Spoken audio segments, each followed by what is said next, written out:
Welcome everyone to episode 71 of the Intercooler Podcast. And this one is going to be a little bit different. We're sort of introducing a new format, Andrew, because we often talk about places and companies and cars and engines. But actually, I think the most interesting subject matter in our little world is the people. Yeah, no, I completely agree. And I don't know if you listen to, there's a great thing on Radio 4, which just shows how old I am, but called Great Lives. And it's Matthew Paris, who's a fantastic journalist. And he just every week interviews someone about someone. And it could be anybody from, I don't know, Marilyn Monroe to Genghis Khan. I think the only qualification is, and we're going to fail in this very first regard, is the only qualification to get on Great Lives is you've got to be dead. And our subject this week most certainly isn't.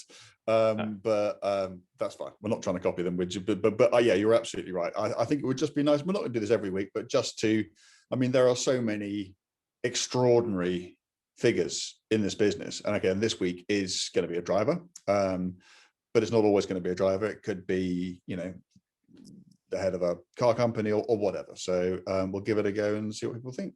Yeah, let us know what you think. It's interesting that you mentioned Great Lives. Colin Chapman was the subject of a Great Lives a little while ago. Someone went on there, and I listened to the start of it. And Matthew Paris, he has his view. That's fair enough, but he made it immediately clear that he had a very dim view of Formula One. And from the moment that intro onwards, I just thought, actually, I can't listen to this. The bloke's so uninterested. I don't think he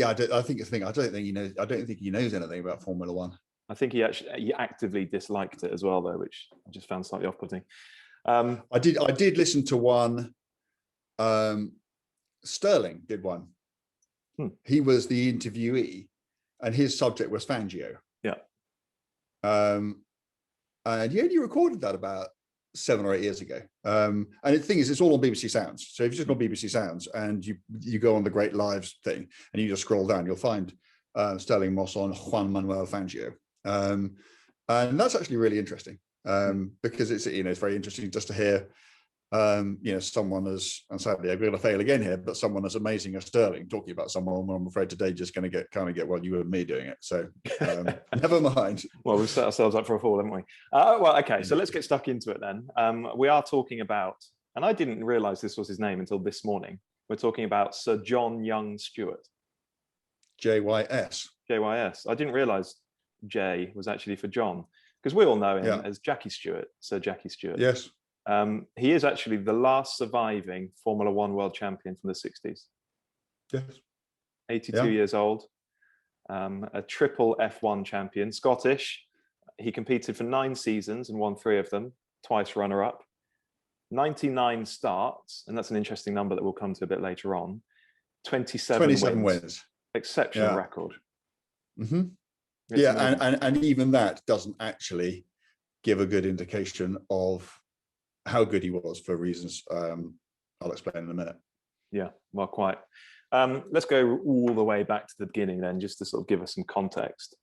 Born 11th of June 1939 in Scotland, a village 15 miles west of Glasgow. The Stewart family were car dealers, successful car dealers. His father was an amateur motorcycle racer, and his brother was a racing driver. Jimmy, Jimmy was good. Competed at the 53 British Grand Prix at Silverstone. There you go. I was about to say, I can't remember what he did. It was the only Grand Prix he did. It was, well, I mean, the whole Jimmy Stewart story is quite sad because, well, I mean, this is very much on public record, so we can say it. He did, certainly through his later life, he did have a struggle with addiction, alcohol. But he could have been really good. I mean, he raced a works Aston Martin at Le Mans in 1954. DB3S Coupe had a huge accident in it, because not through his fault. The cars were, they had 2 in there, and they both had huge accidents through aerodynamic instability. And he broke his arm, and then something happened. He was going to do. That's right. He was going to be Hawthorne's teammate at Le Mans in 55. Which Hawthorne, that's the one where the terrible accident was. That's the one Hawthorne went and won it. But a few days before he was racing at the Nürburgring and had another accident, and just said that's enough and walked away from it. But at the Nürburgring, yeah, that's good. interesting. Yeah, very poignant. So back to Jackie, and one of the sort of defining features of his young life was undiagnosed dyslexia. The condition just wasn't understood then, and so he was in his 40s before it was diagnosed. Yeah, and so as a young'un, his teachers, his friends, perhaps even his family, just thought he was a bit thick, which is a very sad thing. I've got a brother with dyslexia, and he's very bright, very sharp. He's in a very senior management role within the NHS, and he's very good at what he does. But I remember him struggling at school, and even then, 20 odd years ago, 25 years ago, it was totally misunderstood, and people thought maybe he wasn't particularly intelligent, which is totally unfair. What I find so bemusing about this is the disconnect, because if you meet Jackie, as I've done a few times, and everyone's seen him being interviewed, he seems sharp. You know, the last words that would ever come into the brain of anyone watching Jackie Stewart talking was a bit thick. I mean, the man is, and he's 82 now, and he's as sharp today as he ever was.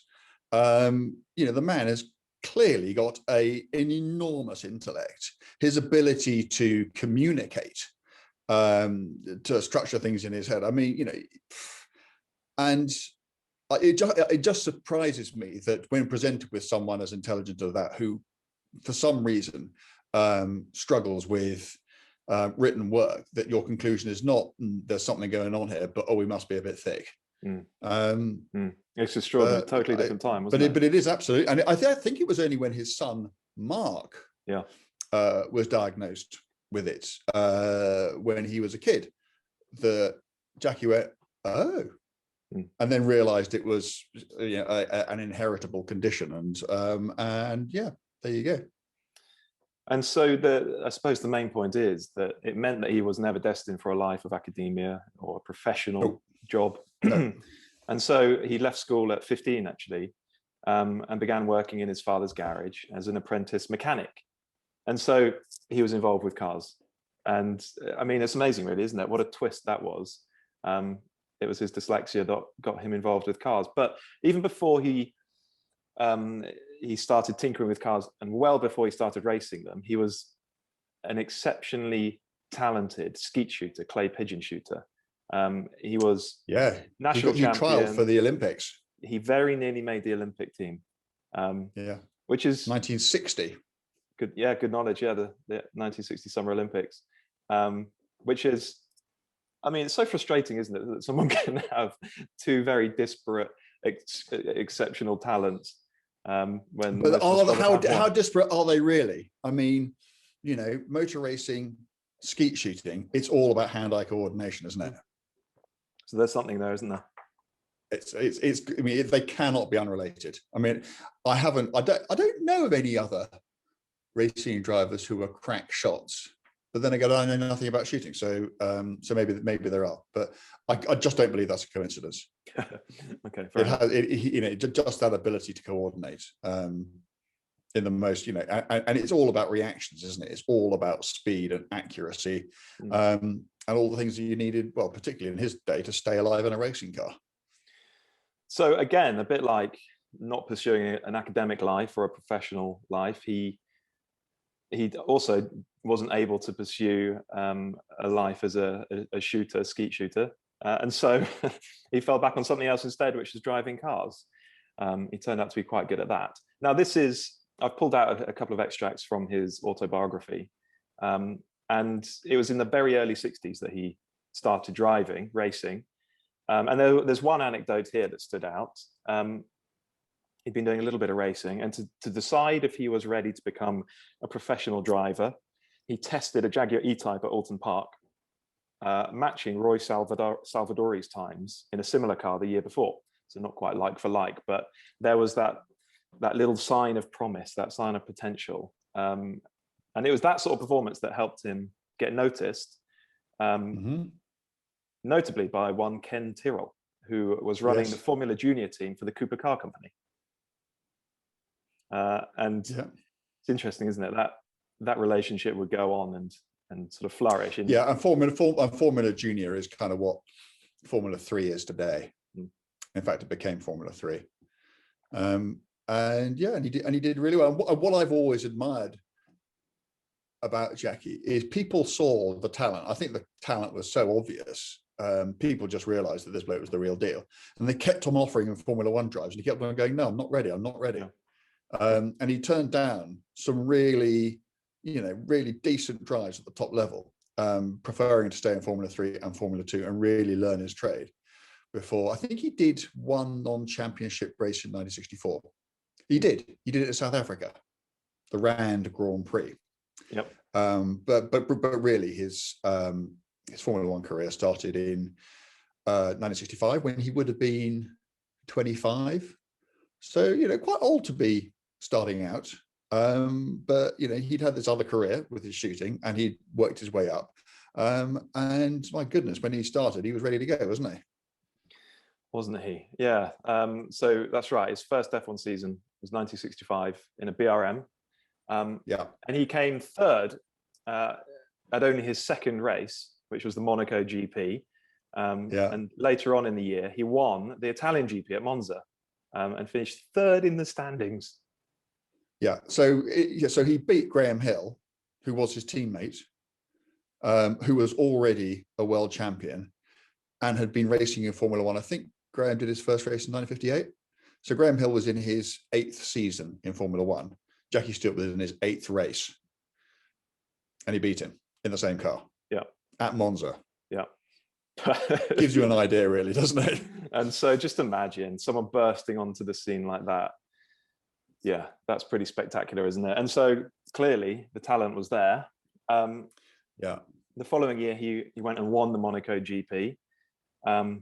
But I mean, the season started well, but actually he had 2 frustrating seasons in 66 and 67, uncompetitive. And this is what I was going to talk about with the fact that his 27 out of 99 doesn't give a good actual account, because effectively he lost 2 seasons to this. BRM always did mad things with their cars. I think people remember the V16 BRM, the most powerful Formula 1 car of its era in the early 1950s, but also far and away the most unreliable. Sterling called it the worst car he'd ever driven. Well, they did something no less mad in the mid 60s. So in 1966, when the Formula 1 went from being 1.5 litre formula to a 3 litre formula, and BRM had an extremely successful 8-cylinder 1.5 litre engine, they just thought, well, we'll just stick 2 of them together. So they made, and they shared pistons and conrods and everything. So they turned a 1.5 litre V8 into a 3 litre H16. An H16. I think it was like they lay on top of each other and through some convoluted mechanism shared a common crank. But it was essentially 2 engines. And surprise, surprise, it was A, quite heavy, and B, not very reliable. So, it did win. That engine won 1 race, but it was actually in the back of a Lotus. Jim Clark won at Spa, I think. Maybe wrong. Spa in 60s, I can't remember, 66, I guess. So Jackie lost 2 seasons. And so, when you remember 27 out of 99, you think, oh, well, Jim Clark, who did 25 out of 75, so a much better hit rate. Jim Clark had some pretty unreliable cars because he was racing for Lotus, but he didn't lose 2 seasons, and Jackie did. That's a lot of ground to lose, isn't it, in terms of win ratio? And so in 66 at Spa, he had a big old crash. And as we know, Jackie Stewart became a real champion for improving safety in Grand Prix racing. I'm sure we'll come on to that a little bit later. But it's worth talking now about that very formative experience. Still a relatively inexperienced racing driver at a fearsome circuit like Spa, the old Spa. And he had a horrible crash. So there's an account of it here that I'll just sort of scan through now. The race started dry, but midway through the first lap, the heavens opened and left the road resembling polished glass, and the number of cars aquaplaned in various directions. Some were lucky and remained on track, others less so. And there's a quote from Graham Hill, in the times. 1 minute it was dry, the next it was covered in driving rain. One car started to spin and the others as they tried to avoid it. Then cars started hitting each other, with 4 eventually involved going in all directions. So just total chaos, pandemonium. We've seen that at Spa multiple times, even recently, haven't we? When the rain comes down, the cars just fly off. Yeah. And so Jackie Stewart himself told Alan Henry in The Guardian, we just ran into a wall of water in the way it can only rain in southern Belgium. That was actually 3 decades later, he told Alan Henry that. And it was at 170 miles an hour, his BRM aquaplaned as he approached the Master Kink. Not really where you want that to happen, is it? And there's this quote from him. First, I hit a telegraph pole and then a woodcutter's cottage. And I finished up in the outside basement of a farm building. The car ended up shaped like a banana and I was still trapped inside it. The fuel tank had totally ruptured inwardly and the monocoque literally filled up with fuel. It was sloshing around in the cockpit. The instrument panel was lying in a bath of petrol. Lying in a bath of petrol. The instrument panel was smashed, ripped off, and found 200 meters from the car, but the electric fuel pump was still working away. The steering wheel wouldn't come off, and I couldn't get out. Doesn't really bear thinking about, actually. Thankfully, a couple of the other guys, including Hill, slid off in the same place, but without having such serious crashes, and they were able to go and help him. And the issue here, and I think what really angered Jackie Stewart, was that there was no provision for an accident. There was no sort of safety car, as it were. There were no paramedics, no emergency crews. And I think for a moment that this is the same circuit where 6 years earlier, 2 British drivers, Alan Stacey and Chris Bristow, had lost their lives. Sterling had a normal accident, and then there was one of the Taylors. Was it Mike Taylor? He went off a Stavilo, and he went so far off the circuit, and the facilities were so poor, it took them 3/4 of an hour just to find him, to realize he wasn't on the circuit anymore, and to get to where he was. And he had career-ending injuries, and yet 6 years later, when Jackie goes off, it appears they'd learned nothing. And that, I think, is, shocking, absolutely shocking. It tells you how little regard there was for driver safety at the time, even spectator safety. It's unbelievable that was allowed to happen. And really, you see why it was necessary that someone took a hold of all this and said, this is not good enough. We need to do better. So it took 25 minutes to get Clark out of the car. And even then, to get Stewart out of the car, excuse me. And then even then, the ordeal was not over. He was loaded into an old ambulance, which took him to what passed for a medical centre, and he was left there on a canvas stretcher. There were no doctors, says Stewart.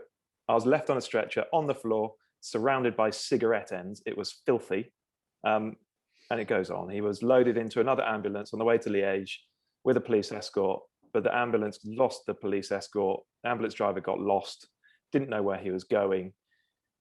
Just imagine you've had an enormous crash, you've knocked yourself about, and this is the response that you get from the sport that you're racing in. You can see why he was so angered by this. And yet, I think even there, in that anger, I think he was being way ahead of his time, because I think that there were lots of drivers who just, we can't judge it accurately from where we're sitting now, because we have just got too much stuff has happened between now and then, and we think, gosh, today, someone would have been there within 20 seconds and he'd be out the car and you would have had world-class, and because none of that existed back then, the level of expectations were just so low. And I've spoken to a few drivers about this, and they said just at the time, they said they just wanted to be racing drivers, and they tried not to think of the risks. When they did, they thought it would only happen to other people. And all that just kind of went with the territory. And I think that where Jackie was so far ahead of his time was to say, well, it does go with the territory, but it shouldn't. And this isn't acceptable. And other drivers were, he had, by no means did he have everybody on his side. No. I think a lot of people accuse him of being, a coward, and, this is motor racing and it's a gladiatorial sport. And also, and I do buy into this a bit, everybody who gets in the car knows knows the risks that they are taking. If you don't like that, you don't have to get into the car. And I've always felt that to an extent. But at the same time, clearly, you want the sport to be as safe as the sport can be, while maintaining its magic and its mystique. And even Jackie today will say that the sport's gone too far, and that actually in its efforts to make motor racing safe, it has taken away a lot of magic. Because, for instance, we're replacing gravel traps with tarmac runoff areas, so there are no consequences to flying off the circuit. So I'm sure we'll get onto this in a minute, but he was just ahead of his time there, and I admire him for it. Yeah, I mean, of course, motor racing was dangerous then, but the disregard is just pathetic. Actually, looking back now, there wasn't a proper medical provision. There weren't doctors at the circuit. It's unthinkable now. So at a circuit where people had died for so long. I mean, this was a circuit where racing started, I think, in 1922. And no, guys like Dick Seaman had died there. Archie Scott Brown had died there. And in both those cases, indeed, one of the contributing factors was that they just weren't attended to. I mean, both Dick Seaman and Archie Scott Brown, they'd been burned and they'd been injured, but they were absolutely alive when they came out of the car. Both of them lived for, I don't be morbid about this, for a while. And I think in both cases, had there been, even in that era, the absolute best medical attention that was available, certainly their chance of living would have been hugely improved. Yeah, you can see why somebody had to speak out about all this. And a few years later, he himself said, "If I have any legacy to leave the sport, I hope it will be seen to be an area of safety, because when I arrived in Grand Prix racing, so-called precautions and safety measures were diabolical." Damning. Okay, so you can see why that was such a formative experience for him. And he had those 2 frustrating years, but then come 1968, things started to turn around. Matra with his old friend. And a DFV. And a DFE and his old friend Ken Tyrrell. And he won races again. And it was the following season in 1969 that he won his first title. Yes. So all that potential, all that talent fulfilled. He's a Formula One world champion. And that was just the first of 3. So, I mean, which races or which seasons do you think we should particularly talk about? Okay, so probably first. So, I mean, which race? Clearly, Nürburgring 1968. I think that most people, including Jackie, would say that was his day of days. So, this was the Nürburgring, and it wasn't the Nürburgring as it is today. It was, there was less runoff. The track went up and down a lot more. I mean, you can go and look at footage of it. Obviously, no barriers. It was absolutely bloody lethal on a really good day, and this was not a really good day. The weather was absolutely filthy. It wasn't enough that it was raining. It was bucketing down, and it wasn't enough for it to be bucketing down. It was also thick fog. And he was in the Matra with the DFV in the back. He qualified on the 3rd row. But when the race started, there were 2 races. There was one race for Jackie Stewart and another race for literally everybody else in the race. He got from the 3rd row. I think at the end of the first lap, he led the field by 8 seconds. At the end of the second lap, he led the field by 34 seconds. And then he just disappeared. Now, okay, it's a long lap. I think those races were maybe only like 14 laps long. And he did have good tires on the car. But even so, when he won that race, he won the race, he got out the car, said hello to a few people, shook a few hands, and was standing in the grandstand with some mates and an umbrella by the time Graham Hill came over the line to finish second. He finished over 4 minutes ahead of anybody else in that race. A race full of, world champions, some of the finest wet weather drivers of all time, Jackie Ickx among them, they're all there. And 4 minutes. He dropped them by 4 minutes. And I just think that's extraordinary. I mean, I can't imagine there has ever been a greater winning margin than that.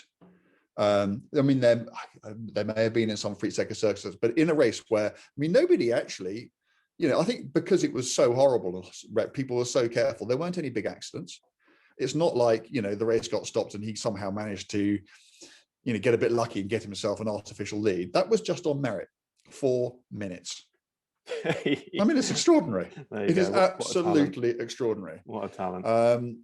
And there was right at the other end of his career, 1973 at Monza. He only came fourth in this race, but he had a down on power engine. I think he'd started fourth or fifth or something, and he wasn't having a great weekend. And then the car went really, really sideways on him, and he realized he had a puncture. And he managed to get back to the pits, and he lost like a minute and a half because, they didn't change tires back then the way that you didn't expect to change tires back then. So, the whole thing was a bit Heath Robinson and took a long time. And he came back into the race, and he was 19th with a lot of the race already done. And the way he fought back. And the other thing was, I think he'd already won the championship. Okay. He knew he was going to retire. This was right at the end of the 73 season. He didn't have to do it. That's the thing. But he did anyway. And he just battled his way back through the field. Ken Terrell always said that it wasn't the Nürburgring, because Ken Terrell said at the Nürburgring, yeah, Jackie was amazing, but they had a really good car and it had really good tires. But Ken Terrell said that actually at Monza, the competition was much, much hotter, and Jackie didn't have to do it, but he still did. And he came home fourth. And Ken Terrell said that it was that race at Monza in 73, not the Nürburgring in 68, that was Jackie's greatest race. Wow, that's great, isn't it? He that year, his last ever F1 win was that year at the Nürburgring. He's quoted as saying, "Nothing gave me more satisfaction than to win at the Nürburgring, and yet I was always afraid. When I left home for the German Grand Prix, I always used to pause at the end of the driveway and take a long look back. I was never sure I'd come home again." He's often attributed with that phrase that we all know, green hell, isn't he? Do we know that that's true? I haven't heard that it's not. I don't know that it's true. He may have heard it from somewhere else, but no, I think I've got if anybody wants I don't know whether you can still get it. I've got the book here called My Greatest Race, and it's got lots of people: Mario Andretti, Jack Brabham, Fangio, Fittipaldi, Graham Hill.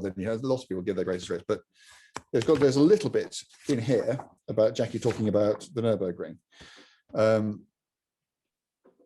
Drivers are often asked what is their favorite circuit. In the majority of cases, they say the Nürburgring is the most satisfying.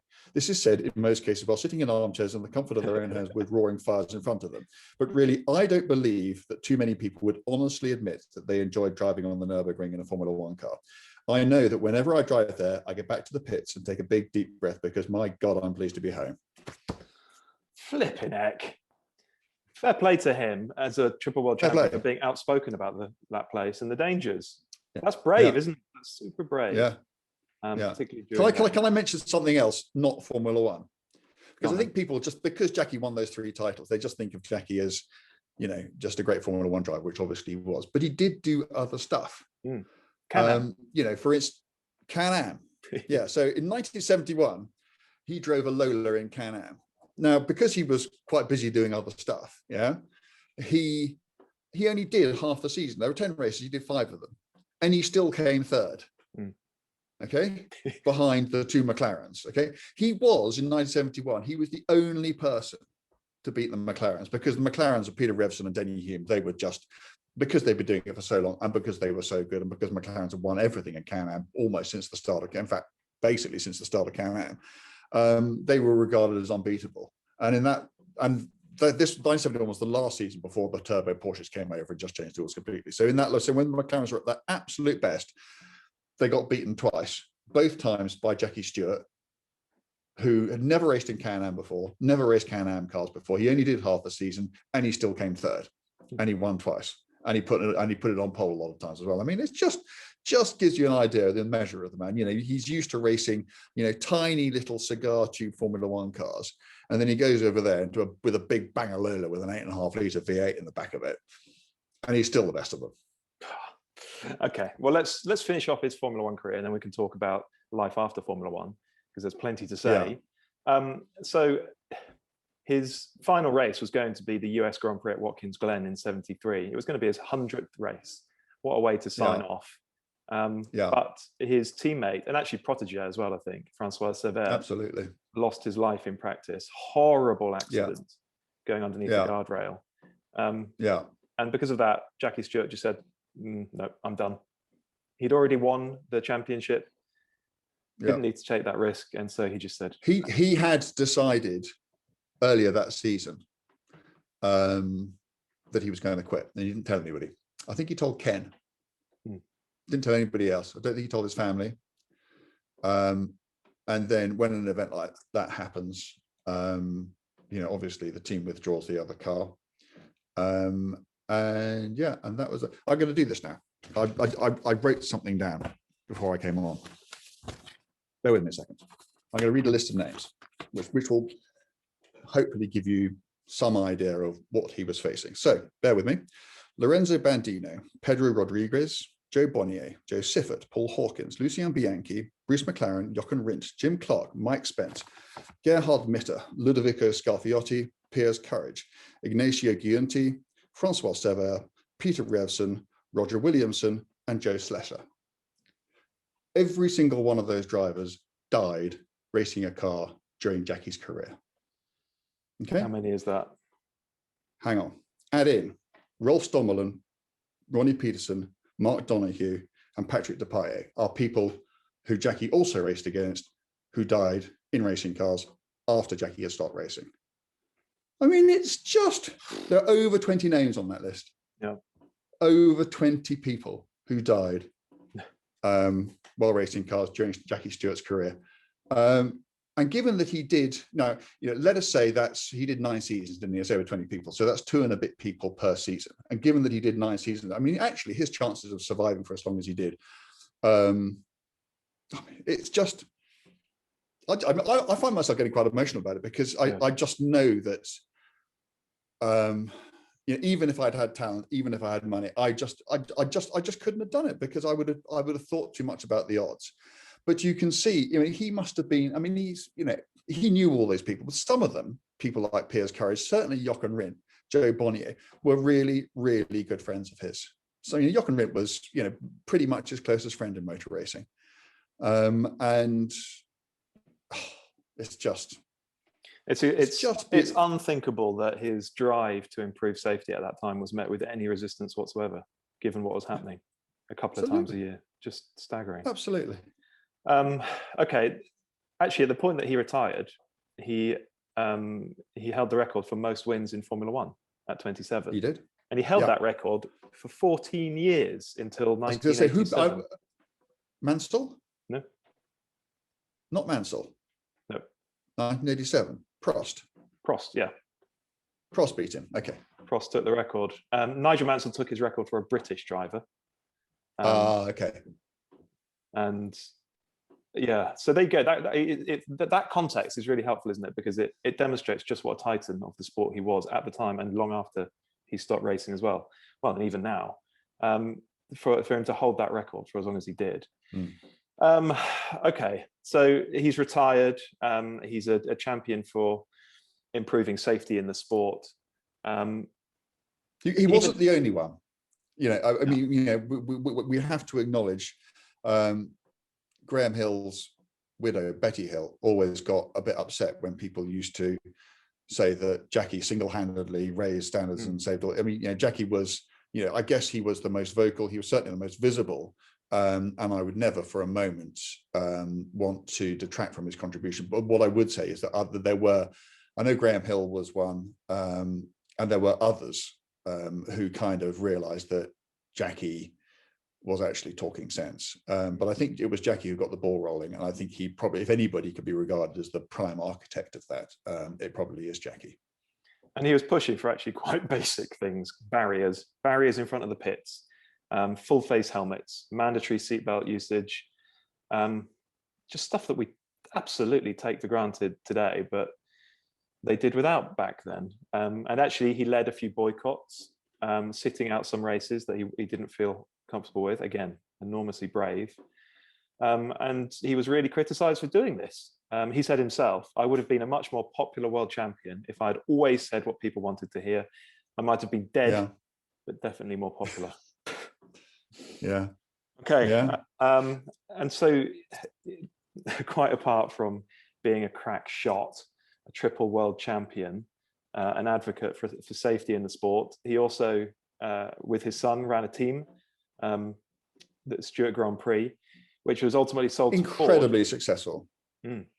Yeah, well, yeah, but well, before Stewart Grand Prix, Paul Stewart Racing, you know, which his son Paul, who's one of the nicest guys in the world,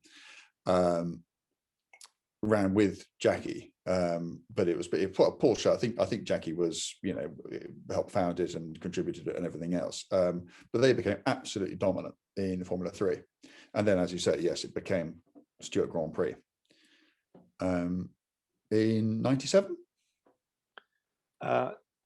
96. Okay. That's what it says here anyway. Could be wrong. Okay. And you know, they won a race, didn't they? Yeah, fair play. That's no mean feat. Do you know what, where, and who? No. Okay. Silverstone 99, but it wasn't the British Grand Prix, it was the European Grand Prix, and Johnny Herbert. Ah, okay. But there was also an amazing race at Monaco in '97, where Rubens so nearly won it, and he came second because what happened? I think the weather was horrible, or but basically he didn't stop, and everybody thought he was going to stop and refuel, and he didn't. And yeah, there was sort of Jackie in tears, and I can remember all that. So yes, he became a successful team owner as well, before, as you say, selling it to Ford, and then perhaps doing slightly less well with it. So that team though became Jaguar, became Red Bull. Is that right? Exactly correct. Exactly correct. Yeah.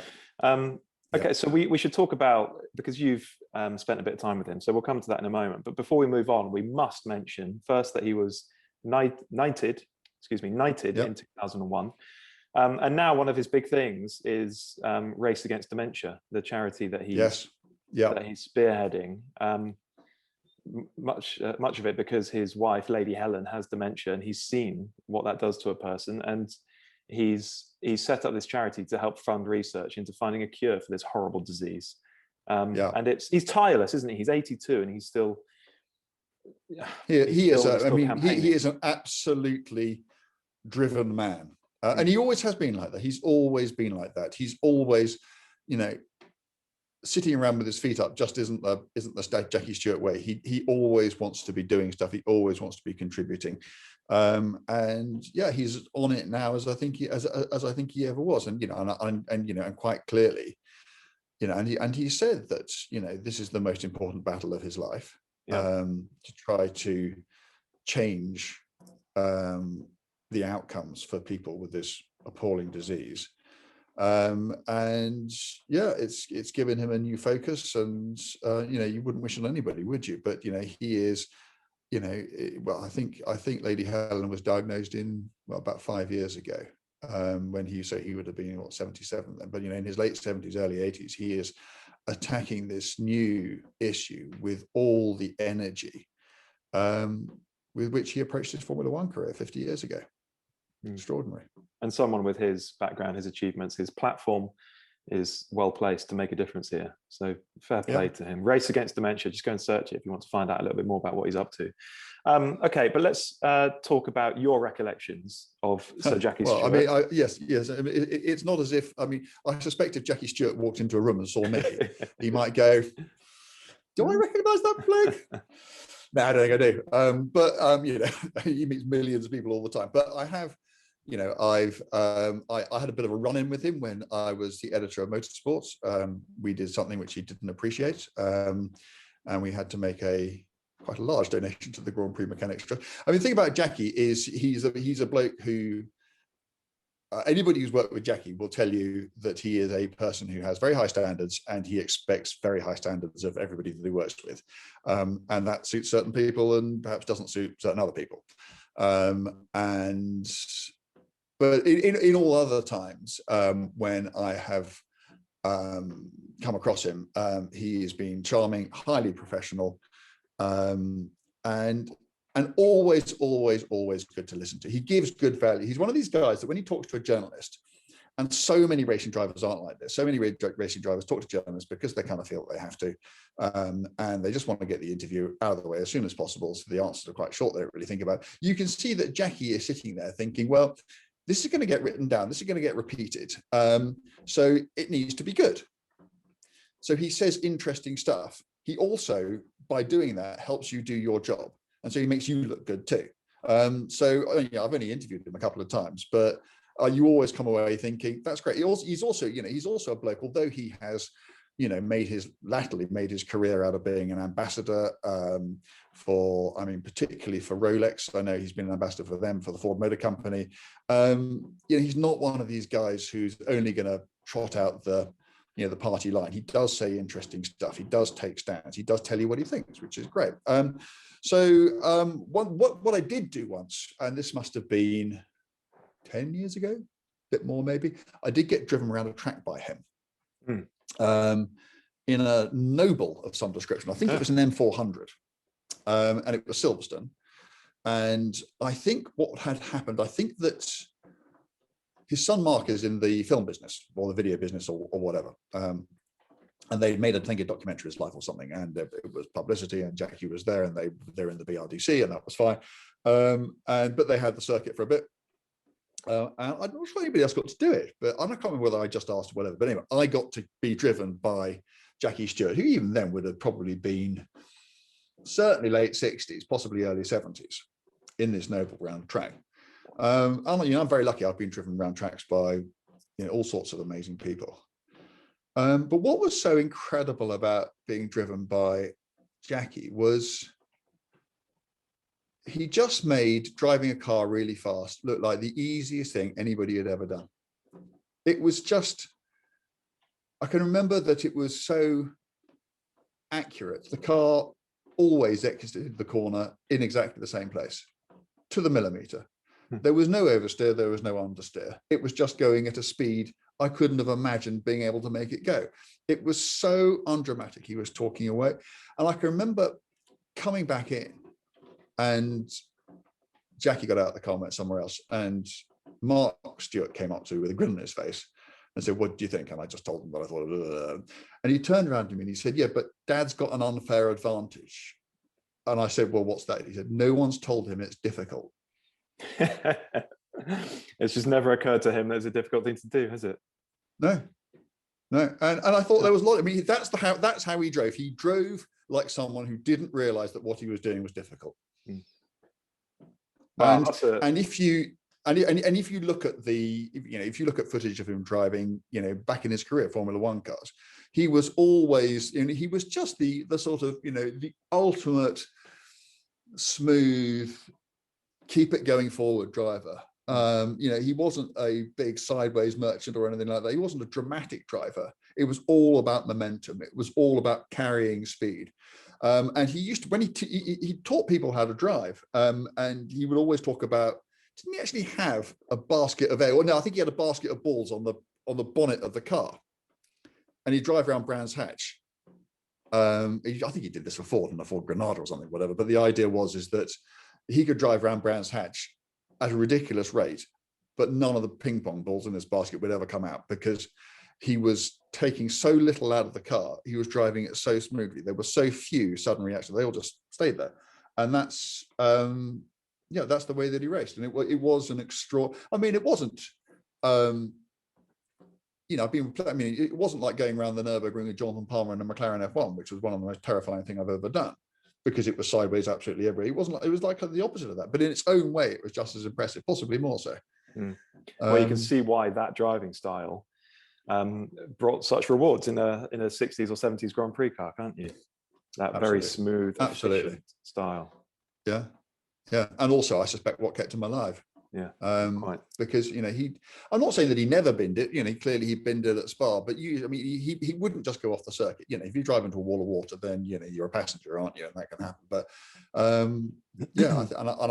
think he was probably quite kind to the machineries. I don't think apart from the H16, I don't think he had a reputation of blowing things up. I think he probably made a lot of his own luck. by always being there at the end, not making mistakes, not stressing the machinery. And back then, when those cars were really, really fragile, they mechanically broke quite a lot, but they structurally broke quite a lot too. And I suspect that he did an awful lot to keep himself winning and keep himself alive by not pushing these things, harder and faster than they cared to go. Well, there you go. 45 minutes on Sir John Young Jackie Stewart. That passed quite quickly, didn't it? It went quickly, didn't it? We probably could have done loads more. That was good. But he's a great candidate for the first in this sort of mini series. Maybe it needs a name.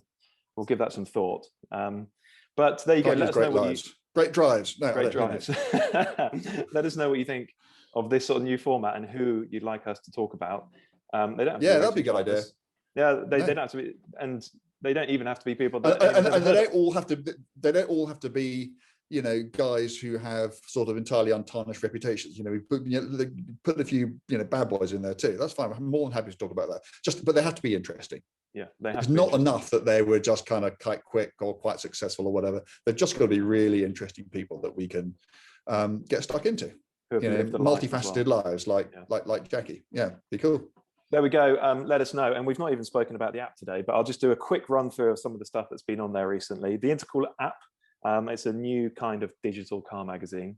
The whole point is that we've got the best writers, the best writing the most interesting stories, and it's all packaged in the most convenient way. And that's a digital app. It's on your phone. It's always with you. So recently, Andrew has driven, quite appropriately actually, the 6-wheeled Tyrrell P34.